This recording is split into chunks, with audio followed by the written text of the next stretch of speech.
Kodi, super excited in the new year to be back recording again. And today is really exciting with our special guest, Matthias Hollwich, with his brand new book, New Aging. This is going to be really good. And I thought I could just introduce Matthias first off.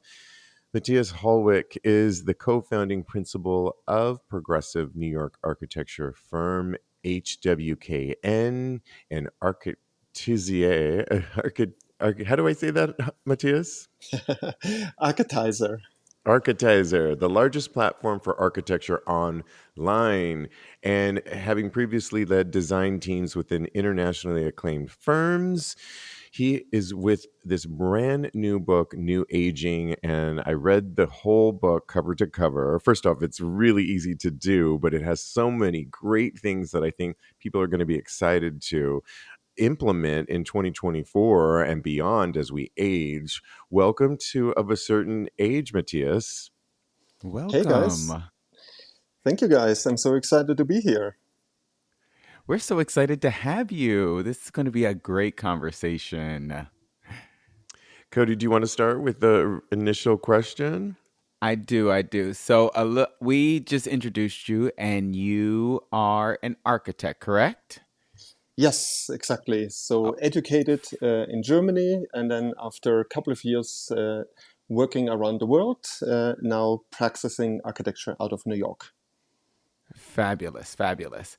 And so, how has that perspective as an architect, how has that informed your ideas and your framing of this book? Yeah, it actually really derived out of my profession because way back when I was preparing for my midlife crisis, uh, I Oh, was looking. Yeah, you gotta prepare, because it's coming at some point. Right? And I looked into what my profession is really offering for older generations. And in my research, I was really disappointed because you see retirement communities, you see nursing homes, and you see all of these places that are being created by architects that basically people don't want to really be in if they had a choice. And I had the opportunity by teaching at the University of Pennsylvania to work with students on research on aging and architecture. I sent them around the world and they came back with so much interesting knowledge and ideas. And that motivated me to make it more public and not just keep it in my profession and make people aware about what they can do different in their own lives. wow. Well, I love the book, like I said, and the first chapter is called Love Aging. And I just wanted to read just a little bit and then discuss. You write, imagine taking everything we associate with aging, from the loss of freedom and vitality to boredom, and throwing it all out the window. These ideas are products of a society that has not yet cracked the code of aging. What if we as a society decided to transform our fear of aging into an appreciation for the beauty of living? A positive attitude toward aging is a start and will allow us to enjoy every bit of the journey. Since one of the principles of longevity is a positive attitude toward life, it might even allow us to live longer. And as somebody that lives, at least I like to think of myself with as half glass full type of mentality, and I just love positivity in general.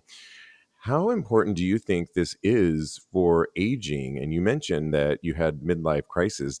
Were you always a positive person, or did you have to create this mindset for yourself?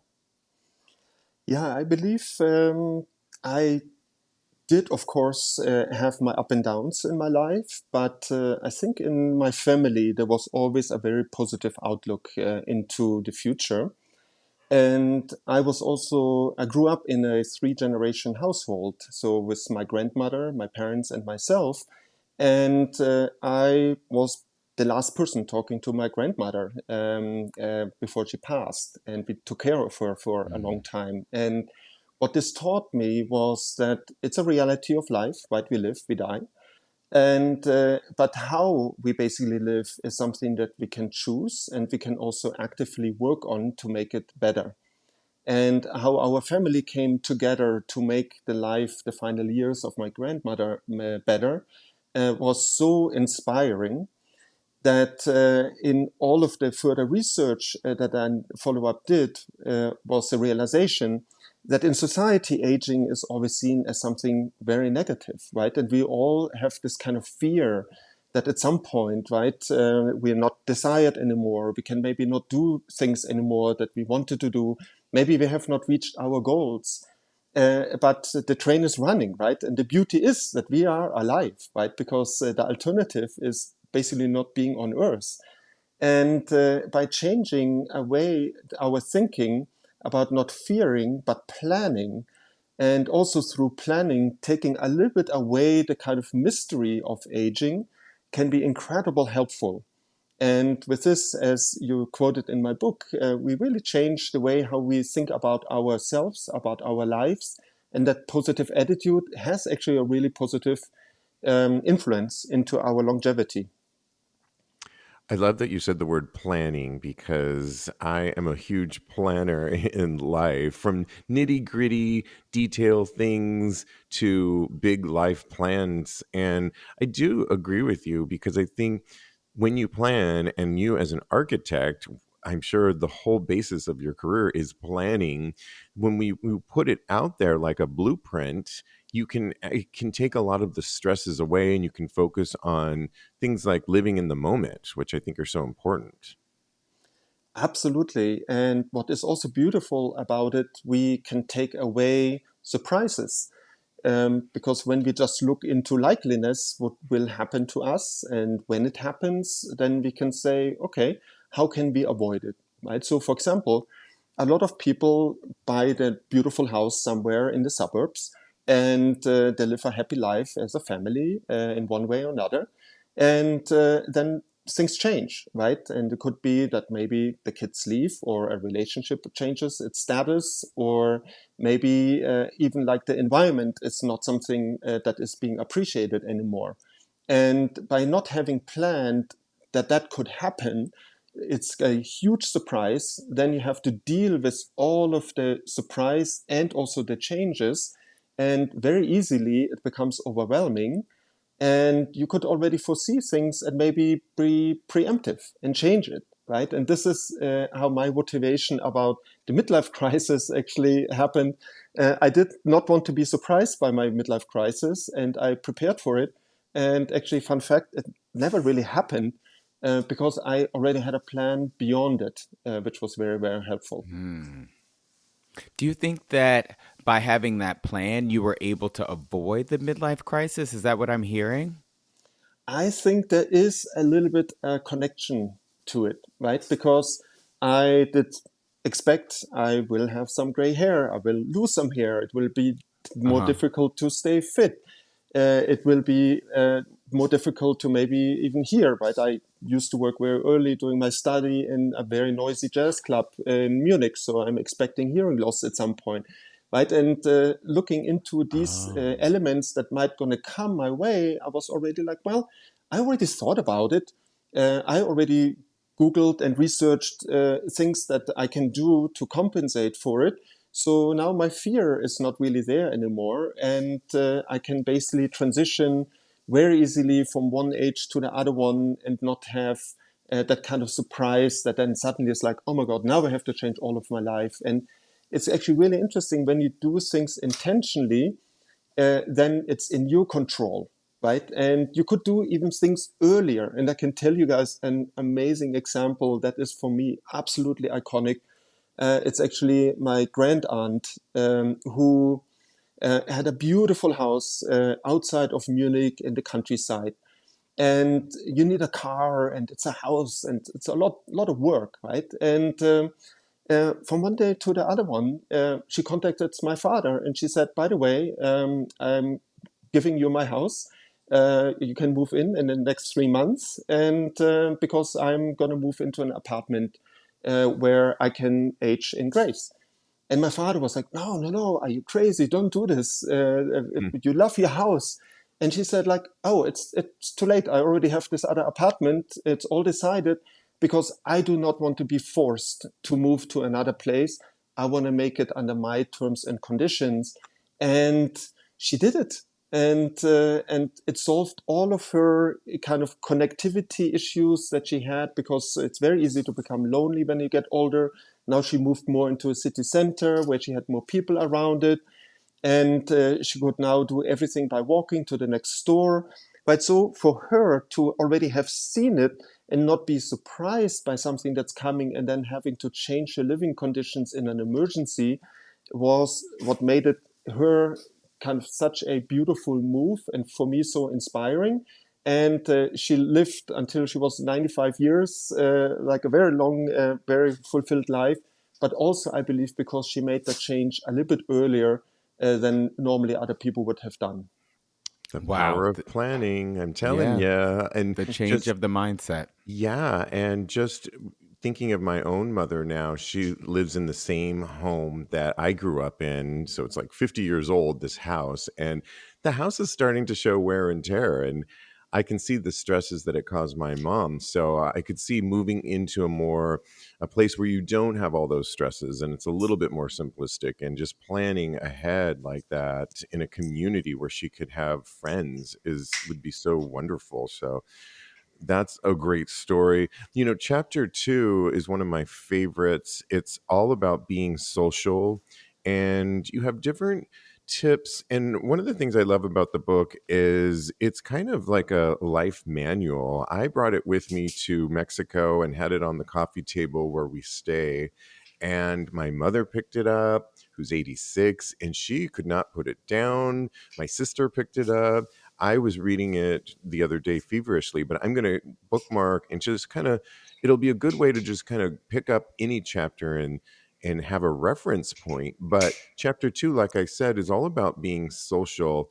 And if there's one thing that I think a lot of Gen Zers, funny, we were talking about it on our other show, Tags Podcast, is a lot, not all, but a lot of Gen Zers spend a lot of time alone on their devices and less social. But you say a lot of youthfulness is actually being social and getting out there. How has that worked for you, being of a certain age, to be more social? And why was this such an important chapter to give tips on? Yeah, there are actually a lot of studies about the social integration and longevity for people. And it's, for example, proven through an analysis about blue zones, which is also a worthwhile book for you guys to maybe look into. It's an analysis worldwide where people live the longest. And in these places, it's a certain diet and exercise, meaningful activities, but also social connection, either way to the family or chosen family. That could be also your neighbors and people you group around you. And what is so fascinating is, right, when we're young and active, being social is so easy, right? Because we're in school, we're connected to people, we go to a new job, we can meet new people, we make new connections, we go to bars and so on, right? But as older you get, there are a couple of things that we stop doing. And some of them are because our interests have maybe changed. Other ones are maybe because we don't feel so comfortable or invited anymore in it. But having this constant kind of flow of new connections, but also holding on to the connections that we have, is a kind of really a secret of healthy and also happy aging. Now, the challenge is, and fun fact, right, and not so fun, is that in our journey, we will lose people around us. Either way, just because friendships disconnect, or also people pass and they die. And we have to make sure that we replenish new connections around us. And we cannot kind of count on by chance. We have to do that actively. And the book gives you a couple of tips, and it could be actually so simple as just not ordering in and get your Amazon delivery. Go out, go to a store, maybe have a dog, right? Because people love to actually talk to a dog owner because it's so much Yes. easier to break the ice, right? Because we have like society thresholds when to talk to a person and how we talk to a person. And there are little tools that we can use to break that ice much easier. And it's very informal, it's very easy, and it's actually also proven that if you have one social connection in the morning, your happiness index kind of increases drastically for the whole day, right? So it's about building longevity, but also making you just happy on a daily basis. I love that. I so love that. And I really enjoy the social aspect of this book.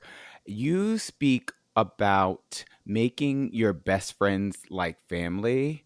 And I host a podcast with one of my best friends. So I feel like I'm Mhm. almost there.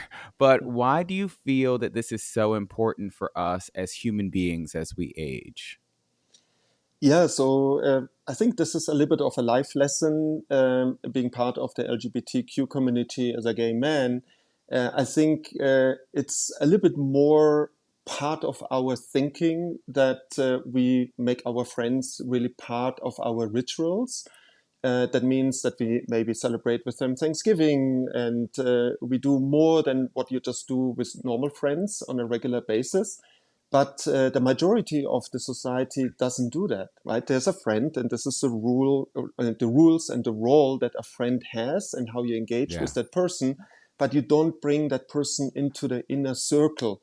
But the inner circle is so important, right? Because with family members, even more so, and obviously not all of them, right? We also have to diversify our view towards family. And not all families are healthy and good in terms of our support system. But the original idea is, right, that a family is there to help you in any kind of condition unconditionally. And that's what we can nurture with our friends. And when you look into the data, in the gay and LGBTQ community is actually that friends do become caregivers, right? And they become crucial Mm. supporters in our process of getting older and aging, or also in moments of emergency. And I think the world can really learn from this. And that's why I put this also into the book. One of the best things about our community, absolutely. Other tips you give: turn colleagues into friends and partners. And just what Kodi was mentioning, we work together, we hang out together. It's definitely a lifestyle that works for us. And I've Definitely. always worked with my sister throughout the years. She's obviously family. I just love that concept too. Um, Other things you mention, you talk about meet the neighbors, and this seems like such an easy one, but during the pandemic, I really made a concerted effort to get to know my neighbors. And in fact, I was telling Kodi before we started recording with you that even earlier in the day today, I was talking to one of my neighbors and one of the doormen, and really seeing them and talking to them really did give me that boost of happiness. I think these little surges, you almost plant the seeds, as you say. So I really love that you include that in the book. On page 48, you say, I feel like this is coming out of your architect career. You talk about housemates are the new roommates. And it's a whole concept of maybe changing either the mindset, but also how we change our living arrangements to maybe be more communal. Can you just talk about how you bring your background of architecture into this communal type of living? Yeah, which is so exciting when I reflect on the work that I have done as an architect. So I've designed many, many apartment buildings, right? And actually, when you look into New Jersey, there are a couple of towers there, maybe 3,000 apartments where people live in buildings that I designed. But more even exciting than designing these buildings were different kind of tasks from other developers and clients where we looked into co-living, where we looked into a new types of living where you actually support through programming and also architectural thinking, basically that kind of social bond that can be fostered and created. And a company that actually fall from grace, which is WeWork, but we work with them on We Live, which was a kind of co-living concept. And two prototypes were done, one of them in Washington, D.C., one of them in Manhattan. And what was so fascinating there to see is that there was a mix of apartments that were designed, and everyone thought that first people move into a shared apartment because this is where it's cheaper and New York is expensive. And then as soon people have a little bit more money, then they're going to move into their studio and then they're going to go into one bedroom. It was actually the other way around. People first moved into the studio because they were like, oh, I want to be on my own and this is how I feel Hmm. comfortable, how my life should be. And then they're meeting all of these people and oh my God, it's like fun to hang out with each other. We get along. Now we can also save a little bit money. We can spend this maybe on other things. And after like 2-3 months, people suddenly moved into these shared apartments. And also from my experiences, when I came to New York, I moved into a triplex with two other friends, and I was quite lucky. So everyone had their own kind of studio, and then we had a shared kind of communal space, so that it was actually quite generous in terms of also privacy. But it's still for me one of the most unforgettable moments in my life because everyone had other friends. We invited them to our house. I met so many interesting people. One of my roommates was a UN diplomat. And you can just imagine what type of people and parties suddenly happened in the house. And these Yeah. connections became for life, right? And so they Nice. were not just roommates anymore. They became friends. They became my part of my inner circle. And I know that I can call still my friend Olivier, who now lives in Vienna, and can say like, "Hey, I need help. Can you just give me advice or whatever?" He would be there. And that was really shaped through that kind of very close living together. And we're currently actually working on something we call Flex Live, which is a whole new apartment topology where you have two studio apartments connected in the middle with a flexible space that can be a living room or could be a shared space for one or the other sides. And I could see myself living there with my partner on one side, and then at some point somebody else living on the other side, and we can share from time to time the flexible space where we enjoy food together. But then sometimes we also want to have our privacy and we have our own entrances. Right. So in finding actually architectural support ideas now to foster these kind of ideas of better living and aging is something that kind of merges what I described in the book now also with the work that I do in architecture. Love that. That's almost like the Golden Girls. I love. There you Absolutely. We go. have seen it there, right? I mean, the Golden Girls, when you think about how much fun and how different they were, right? And how they still respected each other at the very end, even if they made a lot of fun Yeah. of each other. That was the best part. So, Steve, I'm moving in, is what I'm hearing from Okay, Matthias. really? Okay. Sticking with the social aspect of the book, I've never been a planner and I'm kind of a spur of the moment type of person. What kind of weight do you think making plans has on a relationship of any type, whether it be romantic or platonic? Mhm. Oh, this is a very, very good question. And so I can give you an architectural answer, and then I'm going to try to do a human answer. So the architectural answer is that in architecture, you have four different planning phases. The first one is called schematic design. So you kind of know what's happening, but you don't really focus on the details. Then you do design development. You look into the details, you get more granular. And then you do construction documents, and then this is then executing your plan, right? So, and then the last one is construction administration. You make just sure everything works well. So what I want to say with this is when you plan is don't think that at the very beginning you just need to know everything, right? But what you should look into are maybe a few milestones of things that you want from your life, but also benchmarking it against what an average person in the world will experience at certain years. So, for example, in aging, right, as a average American, you would expect to live until you're 78 years old as a male. And that gives you already like a moment, right? You could say, let me be brutal, you will very likely become 78 years old. That is already really great to know, right? Because nobody can really tell you how long you will live, but at least through an average, you create the first kind of benchmark where it will be.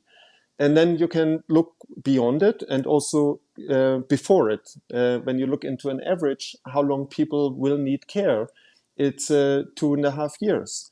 So that means when you're 75 and you live till 78, you will need care for this period of time. Some people need more, some people need less. Right. So, I may have to apologize here that I'm like super rational about these things, but actually that kind of coldness of just looking at data helps to just make it predictable. And then you can actually focus on all the kind of soft things in between to make it actually fantastic and rewarding and exciting. And you can then translate this also to your career plan, right? You can look, when I look at my junior people at my architecture firm, how many years it will take until they become a senior architect? Or how long will it take until they're a project architect?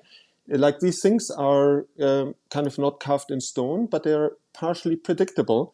And then you can do that also with your romantic life. But that becomes a little bit more complicated because then you have really two different people engaging with each other. And you have to then first kind of exercise a lot of respect first before you try to put your plan into action, because now there are two people with two different plans that you have to start to synchronize. And Yeah, patience that's too. Patience is a biggie too on that one. definitely. um, Absolutely. so I love that.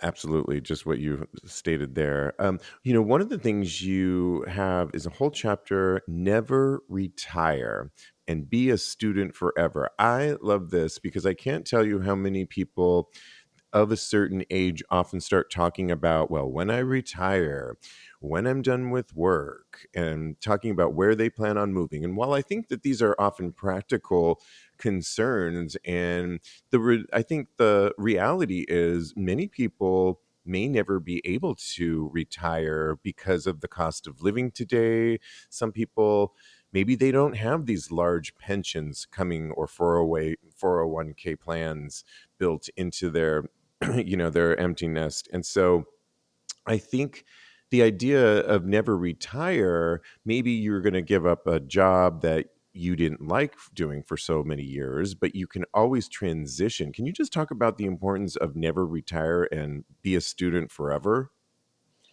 Yeah, the interesting thing about never retire or retirement, right? There's an irony in it because a lot of people say, "Oh, when I retire, then I move there where I want to be." That's too late. Why would you Yeah. Right. wait? Why would you wait until that time to do what you really want to do? So actually, by saying never retire, you have a double action to take. First one, you should always make sure that where you live, how you live, what you do is in line with your values and with your personality and capabilities. And then in looking into the future, yes, a lot of people cannot retire, even if they would like to, because of financial reason. But the good thing is about not retiring is that you stay much more engaged with people. You continue to have a purpose that we have been so trained to have throughout our work experience, and finding actually a way how you can stay integrated in your knowledge base and reapply it maybe to a different forum, right? Maybe not to an employer anymore. Maybe you can become a mentor to younger generations and be generous with your knowledge, but still have the discipline to contribute basically to society. Is an incredible value to you and society, because the third irony is when people retire, you suddenly lose a person who's connected, who has a lot of knowledge, who could continue to contribute to the society with a lot of positive qualities, and you suddenly declare the person abandoned, right, and not valuable anymore for the growth of society.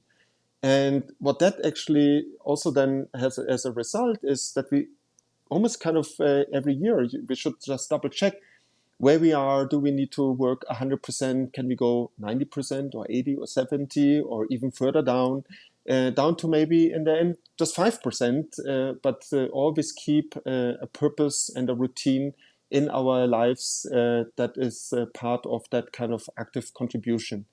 Now, one little string attached, obviously, the very different types of work. They're really, really heavy labor work where people obviously have to stop that work because it is physically damaging and it's really difficult to continue that kind of work. But then we should also find other alternatives, right? Where we can integrate people who have done more labor-oriented work into new purposeful activities in our society. Love that. And I really love the idea of learning forever. I personally feel like I still have so much to learn, and I feel like I really want to just take life by the horns and just ride it out until the sunset, until my lasting days. How do you feel that people can incorporate being a student into their daily lives as far as learning and growing and things of that nature? Yeah, I did actually for another book, which is Oh, called part Updating two. Modernism. Sorry, book two, way back Nice. when. It's called Updating Modernism with the Bauhaus Foundation. And I had the opportunity to interview a lot of creative people, including Dan Biden von Biden Kennedy, which is the agency that came up with the slogan, Just Do It, for Nike. And I talked to him about creativity, curiosity, and learning.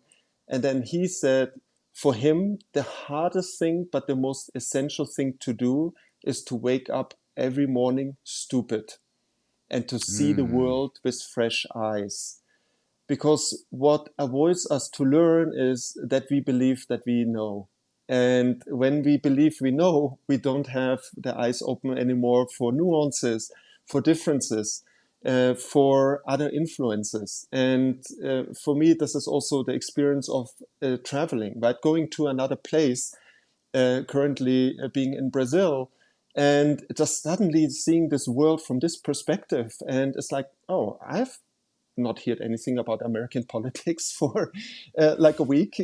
So what do people talk about here, right? And there are all other different values that people have, other kind of information, other entertainments that people enjoy, and participating in that and learning from it and seeing how rich our world is with so many different influences that we can tap into and explore and enjoy is just the gift that we have gotten with life. And we should always tap into this gift and just basically take a little bit our own beliefs down and believe that we know everything. And we see that actually the world is changing on so many levels right now, right? With the new influences of AI, the changes how we can work remotely, the abandonment of office buildings. So there's so much in flux. So let's just soak it in and be part of it and learn how we can maybe change the way we live and change the amount of things that we know.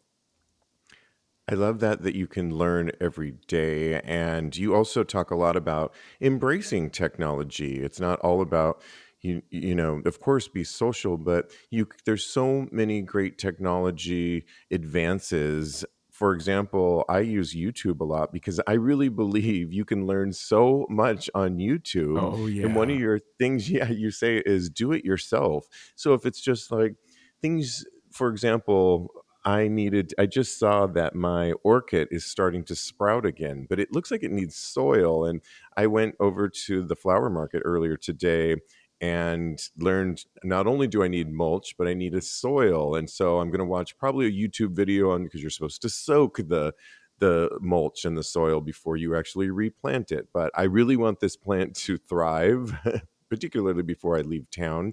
Yeah. And so I just think from little things to big things, you can always be learning. So I really love that concept. Well, Kodi, you and I work out a lot and love Mhm. working out. But one of the things Matthias talks about in the book is giving us other ways that we can stay active. Obviously, going to a gym is really important if you can do that and you want to get a membership. But you say things like stay fit, like just simple things like getting your steps in and making it fun. Find a workout partner, turn workout time into playtime. You also say turn a portion of your house, a home, into a gym. When you were writing this chapter, how did you think outside of the box from just the traditional join a gym and get a membership? Yeah, it's so fascinating that, and I think we are like the gym generation because we are Yeah, all we of a are. certain age, right? So we grew up as muscle people in Chelsea, but so That's it's kind of hilarious. right, but it's so branded in our minds, and so at least for me, I believe I've worked out since I'm 18 twice a week. Uh, and obviously that as something constant, but obviously in my surrounding I also see people who don't do that, and they don't have the opportunity because maybe of time and other constraints that coming in, but we have to go for that reason. We have to go a little bit beyond just thinking that we need that special space to be able to exercise. Exercise can happen literally anywhere. And a lot of things can actually happen when we just take a little bit away convenience by hopping in an Uber and driving 10 blocks to, let's say, a cafe, restaurant where we meet our friends. Maybe let's just take a little bit extra time and walk. That already increases it. And during the pandemic, I think that was actually like a moment where I believe we all learned how we kind of have to retool our exercising and activities. And we actually turned our whole apartment into a gym, basically. Thanks to Oh, my partner. He kind of purchased all of the things early enough that we had actually still equipment before it was sold out. And then we're living in a 25-story building, and we used the stair as our constant workout treadmill. And realizing that we don't need the gym to be on a treadmill, and you can do it even from home. And then even better, you can just go running if your health allows for, right, with your knees and so on. You have to watch out a little bit. It's not the most healthy exercise, the running, but it's out there, right? And we can do it, and we should use any kind of opportunity. And I find it like the funnest scene always when I go to the gym, and it's a 4-story gym, and I see people using the elevator. I'm like, oh my God, you're in the gym and you use the elevator. This is your stairmaster. Just run up and down a few times. And it's just about changing a little bit our mentality and seeing anything that we do actively as an add benefit to our health, which is so important. Yes. And staying a little bit on health and nutrition, basically, you say that we are what we eat, basic. And so, can you talk to the people about why it's so important to know what you're putting in your body? And can you talk a little bit about why eating slowly is important? Because personally, I am a fast eater. I wolf everything down. I'm I normally can done vouch for before. that. He is. And I'm the slowest eater you'll ever meet. Yeah. I mean, it is what it is. I'm working on changing that, especially after reading this book. But I definitely am done before everybody at the table. But we'll work on it. Maybe I'll be the second person. Perfect. Yeah, no. So with food, there are a lot of people who know so much more than I do, and thankfully there are a lot of good advice on nutrition. But what I tried to do with the book, just help people to understand that everything, right, that you touch has an effect. When you walk, when you do things, has an effect, and the same thing is also with food. And just watching out what we kind of consume. And the easiest way is, I think somebody said it at some point, if your grandmother can pronounce the ingredients of your food, then Oh it's the yeah. right thing to eat. And Ooh. because I think it's excluding 85% of the food that's being consumed and produced in America, I'm afraid of. But actually, we switched to one of these home boxes, right, where we get the ingredients is being sent to our house, and we're cooking. And I was never ever a cook, and I'm still surprised to today that I see this kind of 10 ingredients in front of me, and I'm puzzled how this could turn into something really delicious. And then 40 minutes later, it is. And it also gave me 40 minutes of decompression and activities where I'm not checking my phone, and I'm more with my own thoughts, which is also helpful from time to time. But having that direct kind of transition from like raw produce into a delicious meal, and doing that sometimes on our own is kind of a proof how kind of direct our food can be, and how much more healthy it is also for us, which I think we can all then also see on our bodies and experience daily how we feel about it when we just a little bit more be a little bit more conscious about it. But then I also want to say, don't take the fun out of food, right? We have our tradition on every Sunday to eat pizza. It is what it Ooh. is, and it's delicious, and we love it. But then maybe eat half, right?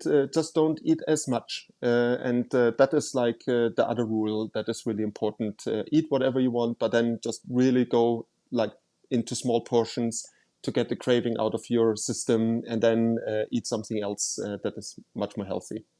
That you can Spoken like a pronounce. good architect. I love And that you it. can pronounce And exactly. pronounce, yes. Rutabaga. I can say that. I want one of those now. There you go.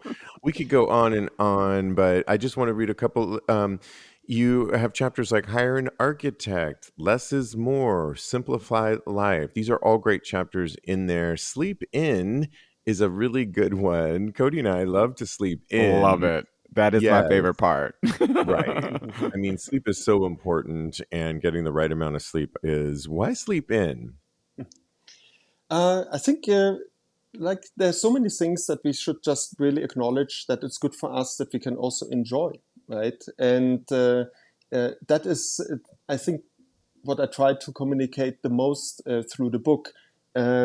Healthy living and good aging is actually not big science. It's a lot of little steps, little things that are good for us and our minds and our bodies.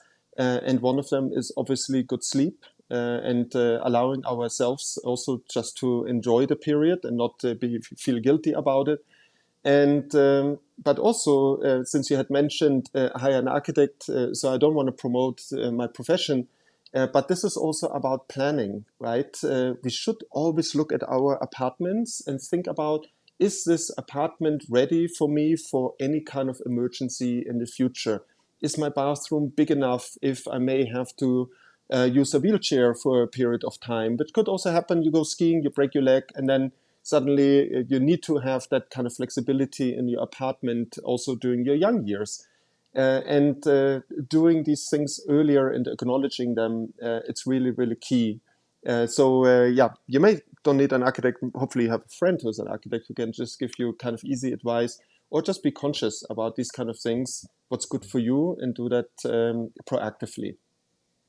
Lovely. And now we have you. So there that is. You can Yeah, be our let me know. architect friend. And one final question. And since we're in the new year, you have a portion of your book where you say to write down 10 things that you want to accomplish in a year. Why do you recommend this, and how is it different from New Year's resolutions?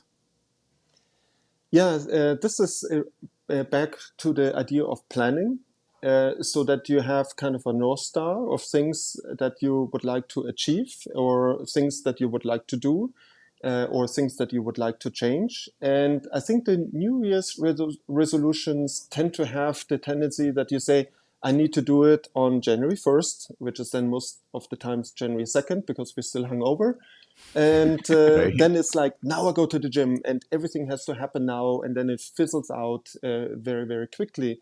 But when you have that list, and you maybe put the list even into your calendar, right? And you set some reminders, then there is something where you can say like, oh yeah, in actually 3 months, I have the plan to do this and this. And you can actually prepare for it.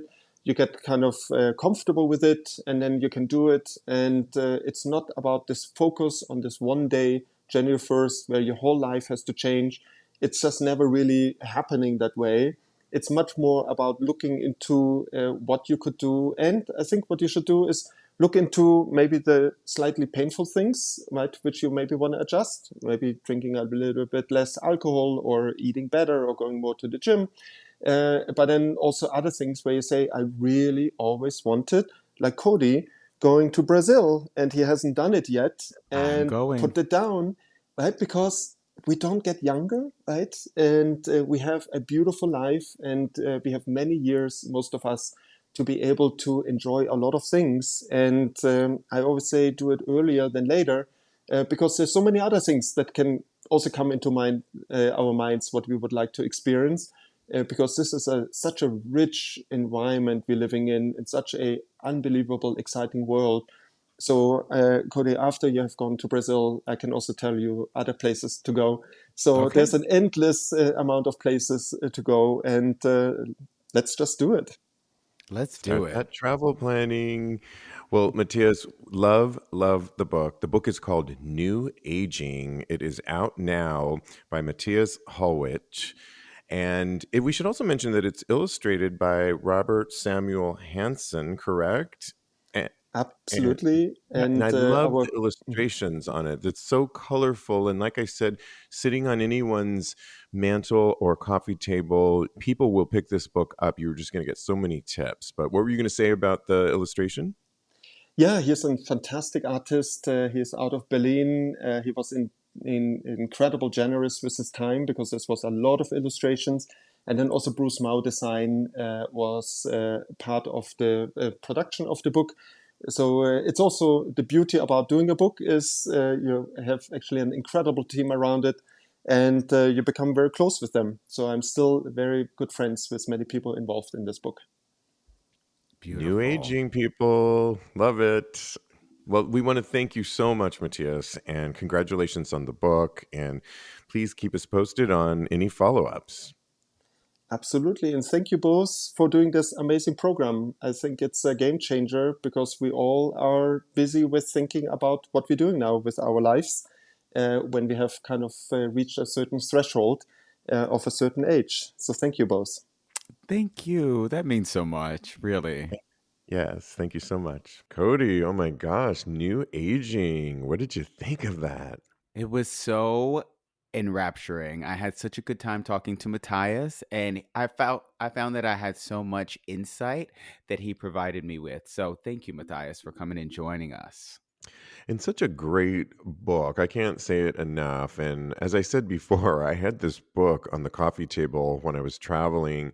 My mom was all about it. My sister got into it. It's kind of this great manual that you can just have. It will spark new thought. And I highly recommend New Aging by Matthias. It's such a good book. Get it if you can. We just learned so much from this. So Oh yeah, and I feel like it's something that can really keep you on track as far as your goals and having building community. It's just something that's really good there to ensure that do the things that you say that you want out of life and to get the things that you want out of life. you can always follow our social media of a certain age on Instagram.